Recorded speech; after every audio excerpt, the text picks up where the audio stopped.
Selamat pagi saudara-saudaraku di mana saja berada.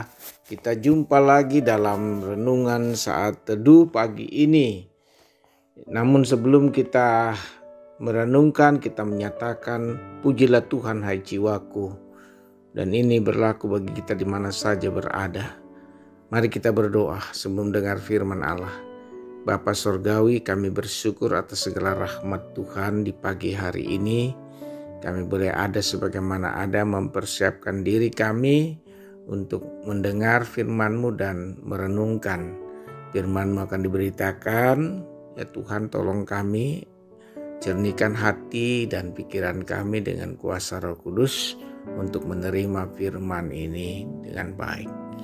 Ampuni kami dalam Kristus Yesus, kami berdoa. Amin. Saudara-saudara, firman Tuhan yang akan kita baca yaitu 1 Korintus 5 ayat 1 sampai 13. 1 Korintus 5 ayat 1 sampai 13 mengatakan demikian. Memang orang mendengar bahwa ada percabulan di antara kamu, dan percabulan yang begitu rupa seperti yang tidak terdapat sekalipun di antara bangsa-bangsa yang tidak mengenal Allah, yaitu bahwa ada orang yang hidup dengan istri ayahnya. Sekalipun demikian kamu sombong, tidakkah lebih patut kamu berduka cita dan menjauhkan orang yang melakukan hal itu dari tengah-tengah kamu? Sebab aku sekalipun secara badani tidak hadir, tetapi secara rohani hadir.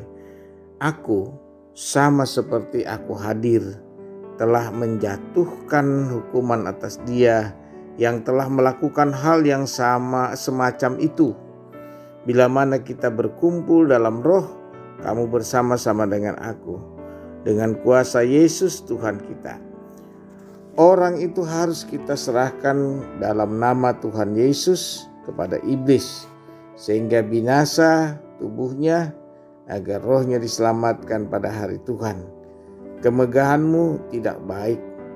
Tidak tahukah kamu bahwa sedikit lagi ragi menghampiri seluruh tubuh adonan?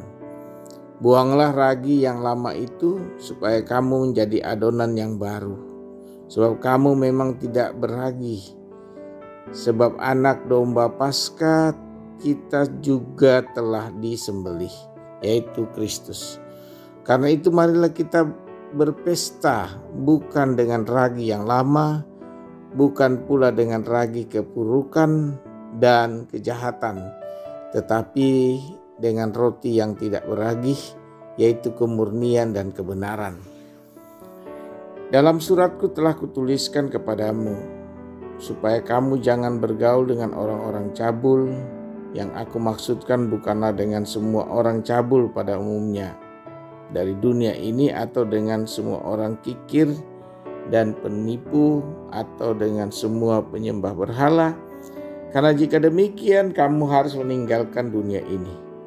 Tetapi yang kutuliskan kepada kamu ialah supaya kamu jangan bergaul dengan orang yang sekalipun menyebut dirinya saudara adalah orang cabul, kikir, penyembah berhala, pemitnah, pemabuk, atau penipu. Dengan orang yang demikian janganlah kamu sekali-kali makan bersama-sama. Sebab dengan wewenang apakah aku menghakimi mereka yang berada di luar jemaat? Bukankah kamu hanya menghakimi mereka yang berada di dalam jemaat? Mereka yang berada di luar jemaat akan dihakimi Allah. Usirlah orang yang melakukan kejahatan dari tengah-tengah kamu. Amin, firman Tuhan. Saudara-saudara yang kekasih dalam Tuhan, tema kita hati yang jernih dan benar. Hati yang jernih dan benar. Saudara-saudara, pentingkah kita hati yang jernih dan benar? Ini pertanyaan kita dulu sebelum kita merenungkan lebih jauh. Hati yang jernih dan benar begitu pentingkah dalam hidup ini? Hati yang jernih itu dan benar. Kalau kita mengerti hati yang jernih dan benar, sangat penting dalam hidup kita. Maka hal inilah yang menjadi terang bagi kita perikop bacaan kita. Ada 3 poin yang dapat dilihat dari pasal ini ayat 1 sampai 13. Pertama, meratapi dosa. Yang kedua, merayakan kebenaran. Yang ketiga, mendisiplinkan pelaku dosa. Saudara-saudara yang kekasih, ayat 1 sampai 7 latar belakang bagian ini adalah perayaan Paskah. Itu dapat kita lihat dalam ayat Keluaran 12. Kehadiran orang yang asusila seharusnya mengubah perayaan itu menjadi pemakaman. Ya, ayat 1 dan 12. Ayat 2, tetapi jemaat justru memegahkan orang berdosa, bukan meratapinya, membiarkan dosa yang nyata dalam jemaat itu, seperti menaburkan ragi pada perayaan Paskah. Sudah tidak sepatutnya hal itu terjadi dalam perayaan. Yang kedua, saudara-saudara, itu tadi meratapi dosa. Yang kedua, merayakan kebenaran. Paulus melihat kehidupan Kristiani sebagai suatu perayaan Paskah. Kita makan dari Kristus, siap untuk sebuah perjalanan dan memastikan diri kita tidak dicemari oleh dosa atau ragi dikatakan tadi. Anak domba telah memerdekakan kita dan kita dalam perjalanan menuju pusaka yang dijanjikan bagi kita. Nah, saudara-saudara, ini penting. Jadi hati yang jernih dan benar sangat-sangat penting dalam diri orang-orang percaya. Yang ketiga dari ayat ini, ayat 9 sampai 13, mendisiplinkan pelaku dosa. Dosa dalam kehidupan orang percaya itu jauh lebih buruk daripada dosa dalam kehidupan orang yang tidak percaya.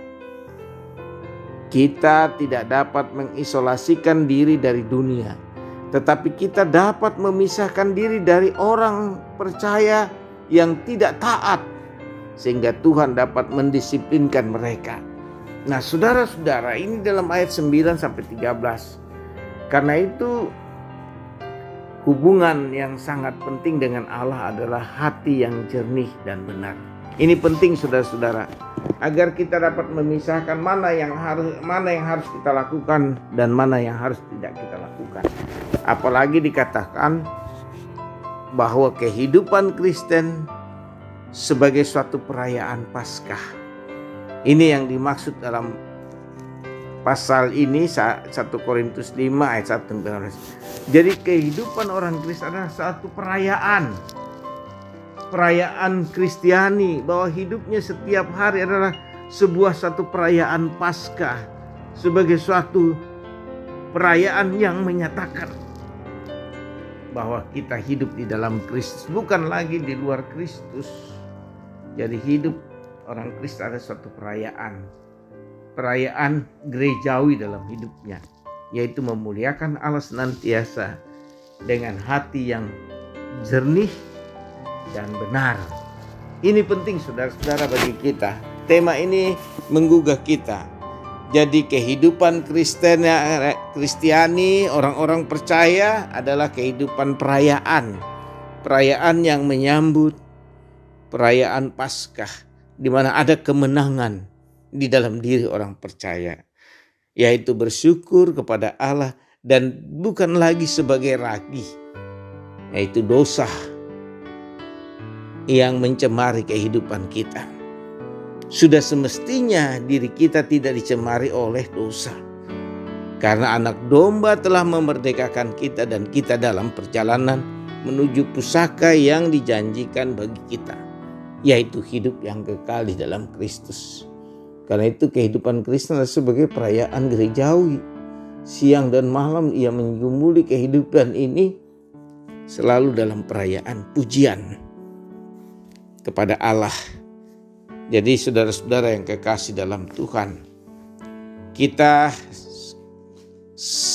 dalam kehidupan sehari-hari sering bergumul tentang persoalan-persoalan yang hanya sementara kita perdebatkan, yang seharusnya hidup kita selalu melahirkan pujian bagi Allah, selalu menyanyikan kemuliaan bagi Allah, bukan memperdebatkan apa yang sementara, selisih paham kita perdebatkan dalam hidup sehari-hari.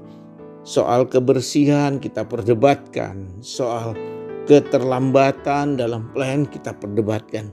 Yang seharusnya kita, bagaimana kita memuji Allah dalam segala keadaan kita arahkan. Saya senang kalau ada orang dalam pergumulan selalu memuji Tuhan. Dan itulah hati yang jernih dan benar, itu selalu hidupnya dalam perayaan kepada Allah. Hidupnya ada suatu perayaan bagi kemuliaan Allah. Karena itu penting bagi kita orang percaya harus berbeda dengan orang yang tidak percaya di dalam Kristus. Terpujilah kita, terpujilah Tuhan di dalam diri kita yang punya hati yang jernih dan benar dalam kehidupan ini. Itu berarti selalu ada perayaan Paskah dalam hidup kita. Terpujilah Kristus. Amin. Mari kita berdoa.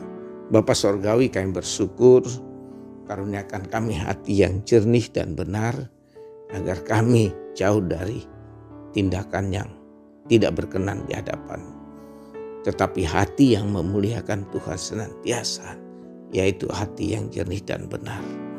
Karuniakan itu ya Tuhan dalam diri kami sepanjang hari ini dan seluruh hidup kami dari hari ke hari. Ampuni kami dalam Kristus, menopang kami dengan Roh Kudus.